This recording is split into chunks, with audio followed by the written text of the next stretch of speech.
नमस्कार दोस्तों, इस वीडियो में हम बात करने वाले हैं लाइट्स इंजीनियरिंग वर्क्स लिमिटेड के बारे में। ये स्टॉक 74.20 के प्राइस पे ट्रेड कर रहा है। मार्केट में आज इसने 1.42% का मूव दिया था। सो बेसिकली आज इसके बारे में कुछ गुड न्यूज़ है एंड छोटी सी एंड साथ में एक एनालिसिस और एक पैटर्न भी मैंने रीड किया है, तो उसको डिस्कस करेंगे। होपफुली वो हेल्प करेगा।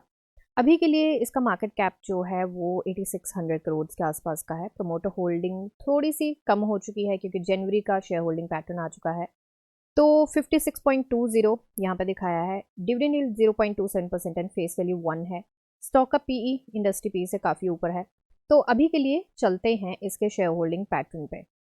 तो शेयर होल्डिंग पैटर्न की अगर हम बात करें तो यहाँ पे प्रमोटर्स ने अपना शेयर होल्डिंग थोड़ा सा कम किया है। तो पहले था 56.39%, अभी 56.23% है, जो कि 0.16% इन्होंने कम किया है। अभी एफआईआईज ने अपनी होल्डिंग बढ़ाई है। यहाँ पे दिसंबर का है, पहले सितंबर का है 2.22%। इसके बाद अक्टूबर का आया था एंड अक्टूबर का अभी इन्होंने मिटा दिया है, दिसंबर का आ गया था क्योंकि, तो वो था 2.20%। ठीक है, उसके बाद दिसंबर में, अक्टूबर से दिसंबर में एफआईआईज ने अपनी होल्डिंग बढ़ाई 2.87% कर दिया। उसके बाद यहाँ पे अभी जनवरी की होल्डिंग आ चुकी है एंड जनवरी का है 3.33%। सो दिसंबर से जनवरी में एक महीने में ही इन्होंने अप किया है 0.46%, जो कि काफ़ी अच्छी होल्डिंग बढ़ाई है इन्होंने। ठीक है, यहाँ पे अपना डीआईआईज का बिल्कुल सेम है। पब्लिक के पास जो है वो थोड़ा सा कम हो गया है। अब यहाँ पे कुछ पैटर्न मैंने रीड किया है, वो आगे डिस्कस करेंगे। तो पब्लिक के पास जो कम हुआ है 0.36% कम हुआ है। अदर्स की होल्डिंग कम हो गई थी। यहाँ पे अदर्स की होल्डिंग है मार्च 2024 में, फिर कम हो गई, उससे कम हो गई, फिर जीरो होगी, अभी 0.29% है। तो अदर्स ने भी यहाँ पे होल्डिंग बढ़ाई है। अभी चलते हैं इसके चार्ट पे। चार्ट पे देखिए, ये मैंने वीक्स का चार्ट ओपन करके रखा है एंड एक बार इसके डेली चार्ट पे चलते हैं, थोड़ा सा देख लेते हैं कि क्या हुआ है डेली चार्ट पे। उसके बाद चलेंगे हम वीक्स के चार्ट पे एंड एनालिसिस जो मैंने करी है उसको रीड करेंगे। तो सबसे पहले तो यहाँ पे देखेंगे तो ये जो रेंज है, रेंज से आज रिजेक्शन लेके आया है। कोई ट्विजर टॉप ये बनाता हुआ नहीं आया नजर, कोई ट्विजर बॉटम नहीं बना है। बट अगर कैंडल को देखें तो ये इन्वर्टेड हैमर बनता हुआ नजर आया है। मतलब जहाँ से ओपनिंग हुई है उसके नीचे एक बार देख लेते हैं कोई विक है या नहीं है। तो कोई विक नहीं है, उसके ऊपर ही ये रहा है। फ्लक्चुएट हुआ है जरूर, बट उसके ऊपर ही ये रहा है एंड इन्वर्टेड हैमर इसने सपोर्ट को रिस्पेक्ट किया है। तो अभी के लिए जो रेजिस्टेंस है वो 74.25 की है, जो कि मेजर रेजिस्टेंस है, जिसके बारे में हमने पहले भी वीडियोस में बात करी है। ये काफ़ी स्ट्रॉन्ग ये रेजिस्टेंस है एंड उसके बाद हमारी आती है ये रेंज वाली रेजिस्टेंस, जो कि ये डॉटेड लाइंस है। ठीक है, तो अभी के लिए सबसे पहले इनको करते हैं डिलीट, क्योंकि हमें डिटेल में कुछ समझना है। आरएसआई जो है हमारी 41.26 पे है। 40 से आरएसआई को रिवर्सल जरूर मिला है, बट अभी मैं बोलूँगी स्टॉप लॉस अपने जरूर साथ लेके चलें। अभी ज़्यादा डिग डीप ना करते हुए हम एक बार चलते हैं इसके वीकली चार्ट पे, क्योंकि डेली चार्ट पे कुछ इतना मेजर है नहीं देखने को। तो वीकली चार्ट पे यहाँ पे एक पैटर्न मैंने देखा है। एक क्या, दो तीन पैटर्न देखे हैं एंड दो तीन पैटर्न जो अलग अलग देखे हैं वो सारे के सारे पैटर्न अभी एक में नज़र आ रहे हैं। तो सबसे पहले तो हम देखेंगे कि यहाँ पे होल्डिंग चेंज हुई थी एफआईआईज की 0.25% एंड उसके बाद से यहाँ पे होल्डिंग बढ़ती हुई ही हमें नज़र आई है। ठीक है, इस चीज़ को याद रखना। अभी चलेंगे हम सबसे पहले पब्लिक पे।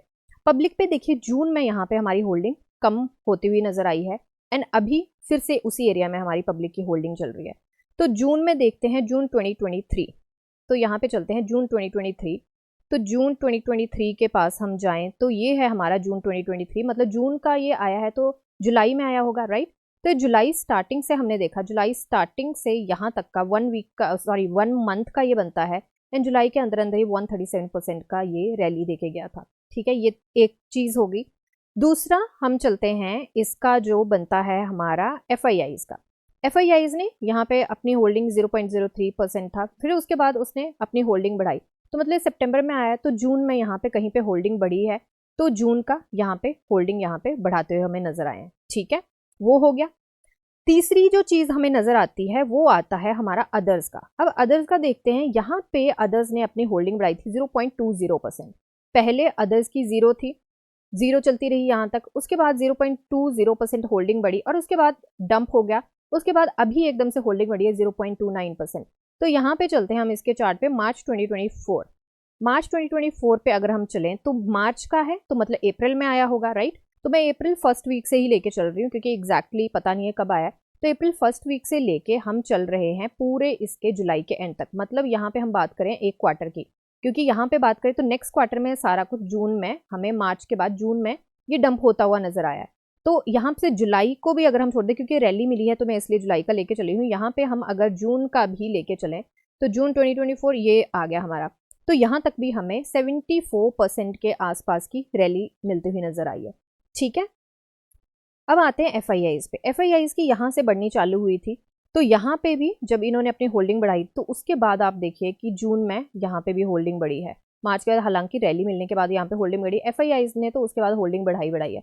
अब यहाँ पे ये जो तीन चीजें अलग अलग एफआईआईज एंड प्रोमोटर्स की चलो कम हुई है मान लिया, और प्रोमोटर्स की देखा जाए तो यहाँ पे मार्च में भी कम हुई थी एंड ऊपर से रिजल्ट भी अच्छा नहीं आया था, उसके बाद भी ये रैली देके गया था काफी अच्छी।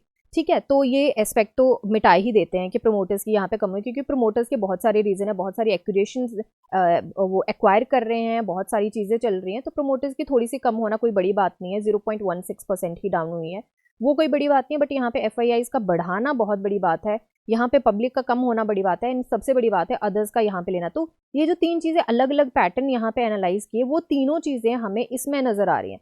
प्रोमोटर्स की कम हुई है, ये एक डिफरेंट टॉपिक रखते हैं। यहाँ पे एफआईआईज ने बढ़ाया है, जो कि हमने बात करी कि यहाँ पे एफआईआईज ने अकोमोडेट किया था सितंबर में। उसके बाद यहाँ पे चलो एफआईआईज का हो गया, यहाँ पे डीआईआईज का सेम ही राइट, इनफैक्ट डीआईआईज का भी फैक्टर निकाले तो यहाँ पे हमारा बनता है वो फैक्टर भी, बट उसको अभी के लिए रहने देते हैं क्योंकि सेम ही रखा है इन्होंने। यहाँ पे पब्लिक हमारी कम हो गई है, तो ये यूजली मैंने देखा है कि जो पैटर्न रीड किया है मैंने कि जब पब्लिक की कम हो जाती है तो स्टॉक भागता है। ठीक है, अब ये पता नहीं कि कितना, क्योंकि ये सिर्फ एनालिसिस है, एक पैटर्न रीड किया है, कितना फिट बैठेगा कितना नहीं बैठेगा वो नहीं पता। अब यहाँ पे तीनों चीजें हमें, यहाँ पे एफआईआईज का बढ़ना, यहाँ पे पब्लिक का उसी एरिया में आना एंड ऊपर से अदर्स का आना, तो मुझे लगता है कि यहाँ पे रैली की संभावना बनती है। अब ये रिजल्ट की कोई न्यूज नहीं है तो यू नेवर नो कि रिजल्ट कैसा आएगा, बट ये तीनों चीजें मैंने नोटिस करी तो I thought I should tell you guys in the video. तो अभी के लिए बेसिकली हम चलेंगे एक बार इसके बीएससी पे।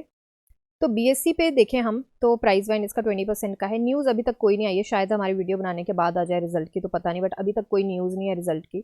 एंड थोड़ा सा डर का माहौल भी है कि रिजल्ट अगर अच्छा होता तो पहले आ जाता, अभी नहीं आया तो हो सकता है ना अच्छा हो, बट यू नेवर नो कि क्या इनका फंडा है।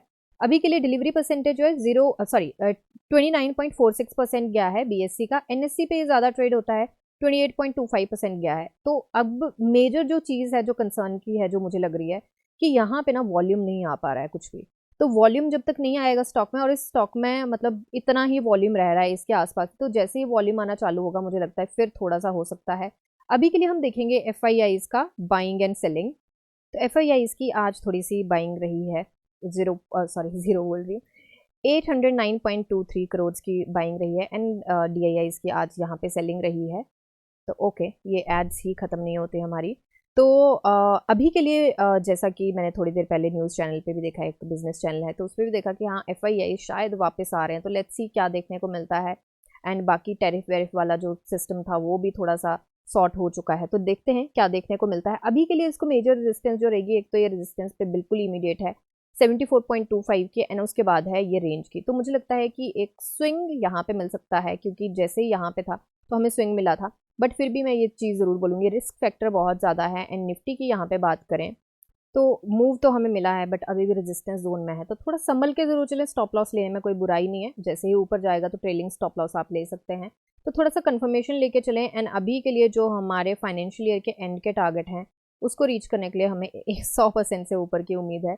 तो लेट्स सी क्या दिखता है। अभी वो जो पैटर्न हम जिस उम्मीद से लेके चले थे वो भी थोड़ा फुलफिल करता है कि उतने की रैली मिल सकती है, क्योंकि तीनों की तीनों चीज़ें यहाँ पे हमें शेयर होल्डिंग पैटर्न में देखने को मिल रही हैं।